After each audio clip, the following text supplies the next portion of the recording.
How I went from UWO, or Western now, to California. I live in Laguna Niguel, about 2 miles from the Pacific Ocean. I grew up in Toronto and went to UWO in London. I had never been to London before I arrived on the first day at residence. London was 120 miles from where I grew up.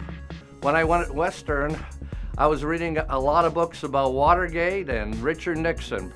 President Nixon had a key advisor named Bob Haldeman, who was the chief of staff, and I learned he had worked at JWT, a large multinational agency. I said, that's pretty cool. I like politics and I like new things.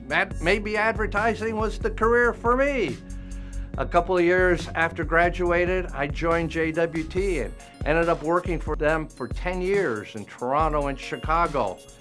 I had more than a few people at JWT tell me that the chairs in their office used to belong to Bob Haldeman. Richard Nixon's Western White House was in San Clemente. It overlooks some of the best surfing beaches in Southern California. One of them is Trestles, which is one of the beaches mentioned in the Beach Boys song Surfing USA. On Sundays, I go to the farmers market in San Clemente. It's one of my favorite Orange County towns. I have walked on the same beaches that Richard Nixon walked on, although I don't wear brogues like he used to. I have lunch on a pier in San Clemente with my college roommates from Western who are visiting me. I read the books about Watergate and the Western White House when I lived with them. When I was 22, I visited Laguna Beach and said I want to live here. As I said, I live 2 miles away.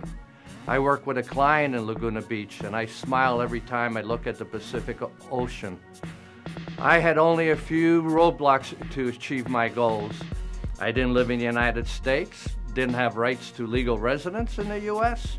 I wasn't in advertising and I didn't know anybody at JWT. I didn't even have a car. Big deal. What I had were my dreams and I made them my goals. Have any dreams?